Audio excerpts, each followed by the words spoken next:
This shiur is dedicated in memory of my grandfather who passed away a little over a month ago, Eliyahu Ben Shaul. This is the fifth and final video in the Yom Kippur Aseret Yimei Teshuvah series, as tonight we'll start Yom Kippur. And we will try and culminate the ideas that we've been talking about over the past couple of days, over the past week. Yom Kippur is a very serious day. It's probably one of the most serious holidays we have on the Jewish calendar. And it's also the happiest. It's the day that we're told that we are forgiven and absolved from all of our sins.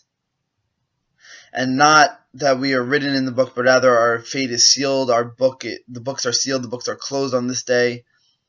And we are supposed to assume that we are sealed in the book of life, of good deeds, and everything should be good. So before we start, we should say, Techate v'techatem la'ater l'chaim tovim v'shalom. You should be written, which already happened, and sealed in the book of happiness, immediately in the book of happiness, and good things, and health.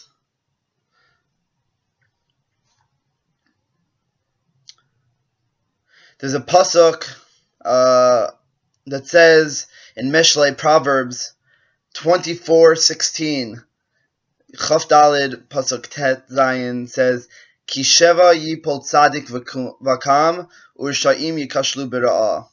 A righteous man, a tzaddik, will fall 7 times, but he will get up. And the wicked, he's going to wallow in his badness. We can, of course, take this at face value. But what does it really mean? Let me interpret it for you this way. A righteous man, a person who's called a tzaddik, is not someone who doesn't sin. But rather, it's someone who might sin 1 time, might sin 2, 3, 4, 5, 6, even 7 times. And the pasuk doesn't say it, but we talked about it in one of our earlier talks, which the link will be provided below. You might mess up, tzaddik who's called tzaddik might mess up 974 times. But guess what? He gets up each and every time, and he vows to do better, and he does do better each and every time. But what's a wicked person? A wicked person will say, I can't do this. I sinned. I'm a terrible person. Who am I? That's what a wicked person is. A wicked person can't get back up from what he does. A tzaddik, a righteous person, will get back up. One who's a wicked person will wallow in his badness. He will remain down. He will remain sad and upset that he was not able to get through his sin and couldn't get back to repenting. I have this picture. It's a ticket for a seat on Rosh Hashana.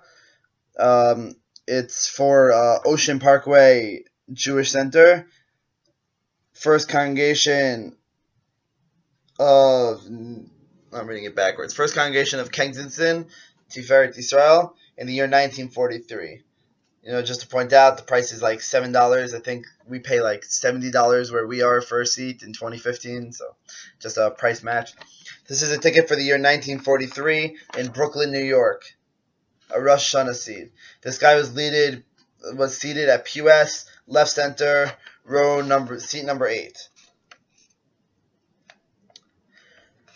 In 1943, the Jewish people were in the middle of the Holocaust. The atrocities of the Holocaust had reached all ends of the world, and even America they were felt. Well, although no one was hurt in America that we know of, there was no concentration camps in America. The fear was felt. I can imagine someone on Yom Kippur, on Rosh Hashana, the high holidays, would be praying for just this, in 1943, that maybe, hopefully, that the war would end. Hopefully, that his family in Europe would be okay, that they would come home safely. In 1943, that's what they would have been praying for. I wonder if man in pew S, left center, seat number 8, if he knew that his prayers this year of 1943 would change the course of the war, because after 1943, around this time, in September, October, November time, the American Allies started winning World War II. If you look at the annals of history, 1943 seems to be a turning point where Allies start winning wars, where Allies start pushing Germany and its allies back. I wonder if man in pew S, left center, seat number 8, knew that his davening, his prayers, would affect the world. That when he prayed on this Rosh Hashana and this Yom Kippur in 1943, that he prayed for the start of the end of World War II, and that his prayers would be effective. I wonder that if man in pew S, left center, seat number 8, was taking davening and prayers a little more seriously, if he understood the gravity of this situation, if he would know that his prayers would change the course of the war, I wonder if he maybe would have had a little more concentration, maybe said the words a little bit better, maybe added an extra prayer.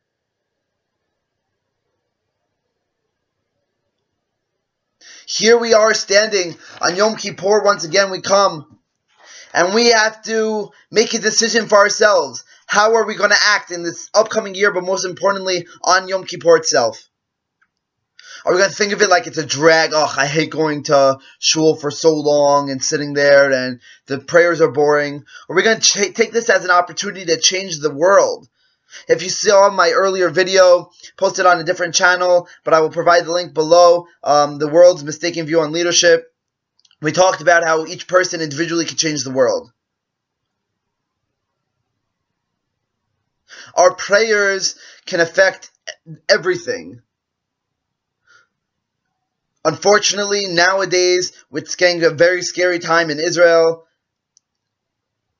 where there's a lot of terrorism going on, a lot of uprisings. There's a lot of unstableness around Israel and Syria, a little bit in Egypt, in Iran, with the Iran deal. What's going to happen with that?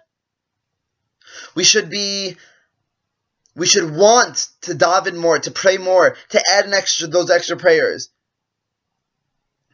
While we might not be this guy in pew S, left center, seat number 8, maybe we are. Maybe you are sitting in pew S, left center, seat number 8. Maybe your prayers this year will change the course of history in the Middle East, in America. That you will change the course of Jewish history, of how it's going right now. That you will cause the Messiah to come earlier. That you will cause the Jewish people to stop having so much hate. That so many bad things are happening to the Jewish people. If you could possibly take seriously this auspicious day and the next year and so much how you have impact on the world, if you could take it just like you are man in pew S, left center, seat number 8 in 1943 on Rosh Hashana and Yom Kippur, changing the course of the World War II, where the Allied powers started beating the Axis powers. If only we could understand, if only we could believe that we had the power like man in pew S, left center, seat number 8. If we could stand on Rosh Hashana and Yom Kippur and during the Aseret Yemei Teshuvah and for the rest of the year and for the rest of our lives and pray to God, our Father in heaven, God, and say, "You're my Father. How can you do this to me?" Understand that the world was created on mistakes. Reach out to God and say, "Mommy, Daddy, I have no idea where I am, but you better come and get me right now." Or when we walk into Yom Kippur, walk into Rosh Hashana, walk into prayers, arm in arm with God, waiting. He's waiting for that doorbell, ding dong, ding dong. He's waiting for us. Are we going to take the messages of this day, of the past week, of the past year, and bring it on to this next year and for the rest of our lives?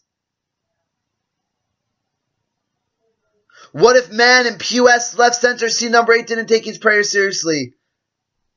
And chas v'shalom, God forbid, the Holocaust continued. I wouldn't be here. Maybe some of you wouldn't. We have to really think of ourselves like we are man in pew S, left center, seat number 8. And that we can change the course of the war, we can change the tide of history.